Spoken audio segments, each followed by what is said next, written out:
ବହୁ ପୁରାତନ କାଳର କଥା। ସେତେବେଳେ ବୃନ୍ଦା ନାମକ ଜଣେ ଅତ୍ୟନ୍ତ ଧାର୍ମିକା ଓ ପବିତ୍ର ନାରୀ ଥିଲେ। ସେ ଭଗବାନ ନାରାୟଣଙ୍କର ପରମ ଭକ୍ତ ଥିଲେ। ତାଙ୍କର ନିଷ୍ଠା ଓ ପବିତ୍ରତା ଏତେ ଶକ୍ତିଶାଳୀ ଥିଲା ଯେ ତାଙ୍କ ଚାରିପାଖରେ ଏକ ଦୈବୀ ଆଲୋକ ସବୁବେଳେ ଖେଳି ବୁଲୁଥିଲା। ସେ ପ୍ରତିଦିନ ସୂର୍ଯ୍ୟୋଦୟ ପୂର୍ବରୁ ଉଠି ଭଗବାନଙ୍କ ଆରାଧନା କରୁଥିଲେ।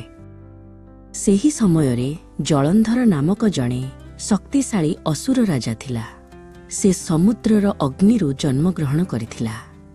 ଜଳନ୍ଧର ଦେଖିବାକୁ ଅତ୍ୟନ୍ତ ସୁଦର୍ଶନ ଏବଂ ବୀର ଥିଲା, କିନ୍ତୁ ତାଙ୍କ ମନରେ ସାରା ବିଶ୍ୱକୁ ଜୟ କରିବାର ଅହଙ୍କାର ଭରି ରହିଥିଲା। ସେ ନିଜର ଶକ୍ତି ବଳରେ ସମସ୍ତଙ୍କୁ ଭୟଭୀତ କରି ରଖିଥିଲା। ବୃନ୍ଦା ଏବଂ ଜଳନ୍ଧରଙ୍କର ବିବାହ ହେଲା। ବୃନ୍ଦା ତାଙ୍କର ପତିବ୍ରତା ଧର୍ମ ଏବଂ ପବିତ୍ରତା ବଳରେ ଜଳନ୍ଧରଙ୍କୁ ଏପରି ଏକ ସୁରକ୍ଷା କବଚ ପ୍ରଦାନ କଲେ ଯାହା ତାଙ୍କୁ ଯୁଦ୍ଧରେ ଅଜୟ କରିଦେଲା।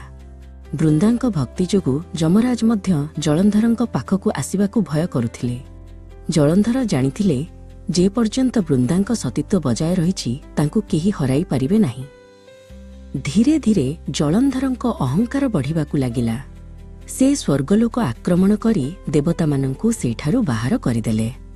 ଦେବତାମାନେ ତାଙ୍କୁ ପରାସ୍ତ କରିବାକୁ ଚେଷ୍ଟା କଲେ ମଧ୍ୟ ବୃନ୍ଦାଙ୍କ ତପସ୍ୟାର ଶକ୍ତି ଯୋଗୁଁ ସେମାନେ ବିଫଳ ହେଲେ। ସ୍ୱର୍ଗରେ ଅଶାନ୍ତି ଖେଳିଗଲା ଏବଂ ଦେବତାମାନେ ନିରୁପାୟ ହୋଇଗଲେ। ସମସ୍ତଙ୍କ ଦେବତା ବୈକୁଣ୍ଠକୁ ଯାଇ ଭଗବାନ ନାରାୟଣଙ୍କୁ ସାହାଯ୍ୟ ମାଗିଲେ। ସେମାନେ କହିଲେ, ହେ ପ୍ରଭୁ, ଜଳନ୍ଧରର ଅତ୍ୟାଚାର ସୀମା ବଳିଗଲାଣି। ବୃନ୍ଦାଙ୍କ ପବିତ୍ରତା ଯୋଗୁଁ ଆମେ ତାଙ୍କୁ ପରାସ୍ତ କରିପାରୁନାହୁଁ।